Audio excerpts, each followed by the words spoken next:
time! Oh yeah! Last coven. It's time for the Amazons. After that, we're going to go right back to my Breaking Dawn recap on the comm, start back up at 32, and go from there. Fail Fridays are almost upon us. Yay! So, the Amazon Coven, because it's important enough, I guess, gets an intro.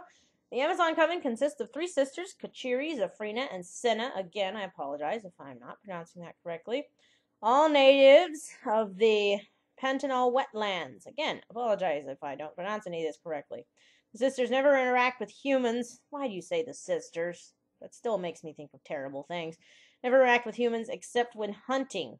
Well, that's a nice sanitized way of stating it. They do not associate with them or make any pretense of behaving in a human way. They are feral in appearance and rarely leave the unpopulated wetlands except to hunt. Few vampires, including the Volturi, have never ever heard of this coven. Okay, that's not a good intro. Saying that the vampires who live in South America, natives from a tribe, are feral and act like animals. That's not good. Because why wouldn't they behave in a human way? What reason could they possibly have? No one else does this. What's their exception? Oh, wait, because they're from native tribes. Well, let's not wait around, and we'll start out.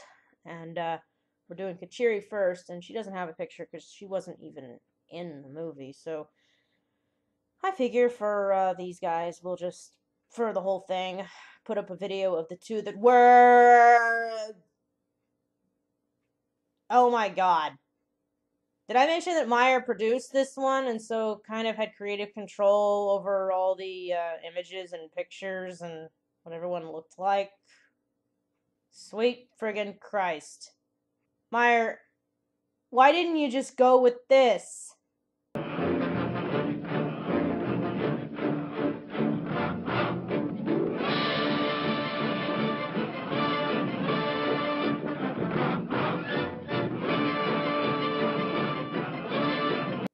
Because I think that would have been less offensive. Oh my god. Now I get the intro. Well, you know, if I have to look at that, so do you. So, like I said, we're just going to leave that up. Enjoy looking at that. Kachiri. No clue when she was born, when she was transformed, or who did it. Just all unknowns. We have no clue. So we don't even know how old these people are. I mean, we know how old the Romanians are. We know eventually how old the Volturi are. Why don't we know how old these people are? They're from South America. She's 6'4". She has thick black hair. Her features and limbs all appear unnaturally long. Why? I mean, why? I mean, have you seen the usual tribes of South America? They're not that tall. They're really not. They're generally pretty short people. And they're not unnaturally stretched either. They're perfectly fine with their proportions. And also the tall and thin, that also doesn't really fit in with how the Amazonian women typically look in the tribes, because Amazonian women are typically not warriors. They stay home, and once they hit their period, they start having babies because they get married. I'm sure there are exceptions, because there are a lot of uncontacted peoples out there, but this just doesn't seem reasonable. She belonged to an ancient native tribe located on the fringe of the Pantanal. I'm going to assume that's why she's such an anomaly. This huge, very tall warrior woman who's super thin and lean and fit, and not at all like the usual Amazonian tribal women look. After she was changed, she went back for her 2 closest friends, and they've been together ever since. You'd think the 2 closest friends would be kind of mad about that. This one I have a lot of trouble with. We have no clue who turned her, so we don't know what's going on with her. We don't know why she was turned, but the minute she's turned, she says, oh, well, I don't want to be in this alone. I'm going to go get my friends. And now they just hunt people in the area. I know they have a different view of war and that sort of thing, but, I mean, this could have been easily explained because there are some tribes down there that practice at least endo-cannibalism. which that could be what this is, that they were okay with it because their tribe did practice it, and they now hunt enemy tribes to protect their own. I mean, that could have been what they're doing. That's why they stay where they are, because they are the, and I know this is equally offensive, but it would have been a better explanation. They are now the mysterious spirits out in the jungle who protect their tribe, and they've been doing it for years, this whole time, protecting them from outside influences, from animals, from warring tribes. It could have been that, but it's not. Instead, they just alter into vampires and wander around the Amazon and kill people. That's all they do.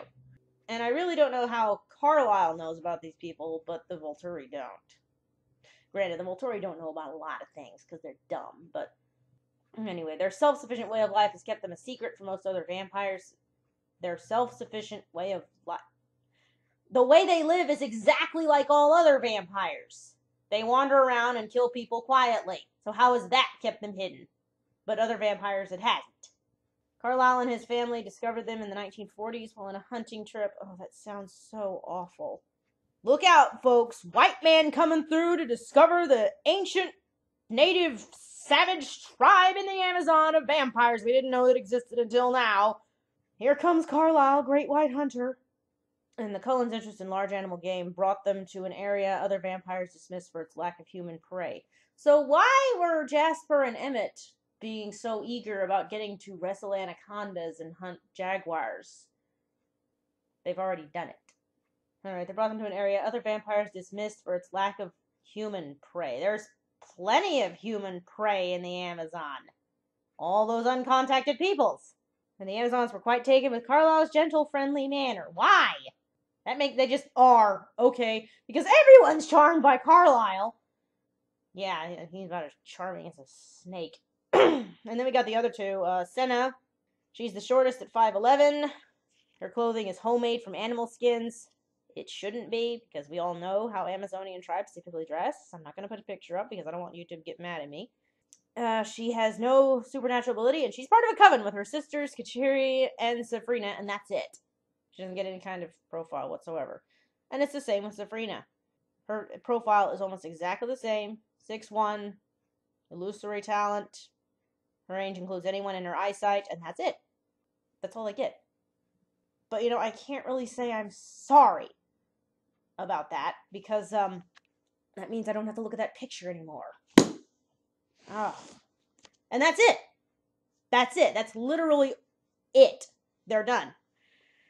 So, closer on the Amazons. I'm glad that took me less than 10 minutes. I can now talk about all these people. Those are all of the Cullen allies. All of them, except the Denali Coven, eat people. And some of them are really horrible about eating people. Most of them are really dumb. These are our heroes. We're supposed to view Garrett as a good guy. He gets to deliver a stirring speech at the end. The Romanians deliver a stirring speech. We don't know about them. The only ones we're supposed to look down on are Alistair, and he actually had a sympathetic backstory, and Amun and Kevi. And we're supposed to look down on them, even though their atrocities are less numerous than the Romanians, who we're not supposed to look down on. The Volturi are bad guys, and we just found out that the people who actually turned most of the individuals that have sided with the Cullens are far worse than anything the Volturi have ever dreamed up. I guess the reason why Meyer has deemed the Volturi the bad guys is because all of their quote-unquote atrocities and crimes are not against people. They don't try to control people. They don't care about people. They stick to themselves. They're after vampires. Meyer, I'm not a vampire. This is a real problem that Meyer's had, and I actually have seen this argued, that the go humanity mentality that a lot of people have, that I promote in my own recap, is silly, because that just seems xenophobic. Well, I will state right up front, you can indeed write a story that would make me appalled by my own species' behavior. Because I know my species is not perfect. We are capable of some of the most hideous acts. We are really awful. And the fact that we do this, even though we know it's wrong, is what makes them so bad. Because, there are a lot of other acts that are committed in the animal kingdom that are just like ours, but the fact of the matter is they're animals and we are not. And that's what makes when we do it much worse than if an animal does it, such as human rape versus dolphin rape. Even though it's argued that the dolphins are way lot smarter than we think they are. You can do it successfully. And you just have to do it very realistically. And you have to do it in a way that is believable. Humans doing something really horrible against an alien species or a fairy species or whatever, it has to be done right. And here's an example. District 9. The reason that was successful in making me believe that people really would do that and made me root for the aliens rather than the humans is because that right there was one big, very blatant parallel to an actual atrocity. I don't remember the exact name of it, but it is. It just is. It's just with aliens, and it's humans. It's humans on a grand scale. And that's why it worked. I can believe people would do that because they did. If you want me to support your alien species, your vampire species, your whatever species that is not mine, you've got to believably make me think that they're in the right and humans are in the wrong. So it can happen. I would buy it. Except this doesn't work. Meyer has established her vampires as some of the most monstrous and horrible things that go bump in the night. We had Siobhan's creator, who was turning and raping human women for a harem. We have George, posing as Astaroth the demon, spending his existence playing with humans and seeing how far they'll go to give him what he wants. He's a sadist. We've got the Romanians. We've got the Egyptians, who are both doing the exact same thing, enslaving the human race. We've got vampires taking advantage of human wars because that means they can kill as many people as they want. Because, it's such a drag that we can't do that anymore. But when war is upon us, we can go wild. We've got the Mexican vampire wars. We've got vampires eating babies. Meyer, that's my species they're doing it to. You didn't make your vampires sympathetic. You didn't make them seem like they were in the right. Because they're not. They're killing people. They're enslaving lots of people. They're eating babies. They're not good guys. There's no way you could paint them as good guys. There's no way you can paint them in a way that would make me view them as good guys. So, to try and paint the Volturi as the bad guys simply because they're trying to control the vampires, I said go Volturi because they're trying to control these monsters that are trying to do unspeakable things to my people. So, all those profiles I just read, those are the guys you're supposed to be rooting for. The people who turned the profiles I just read. They're bad, yeah, but they're not the greatest evil. That's the Volturi. They're the ultimate bad guys. That's her logic. That's how this works. I don't think any of us buy it. And with that, I close. We're done. The guide is now back on hold. I'm returning to my recap. I'm pretty glad to be going back into it. And I will return to the guide, and Breaking Dawn is done. And I'll finish up the vampires, and then we'll do the werewolves, because, in all honesty, I don't have a whole lot left in the guide, because so much of it is just copy-pasted. There's nothing to really talk about. So, we're done.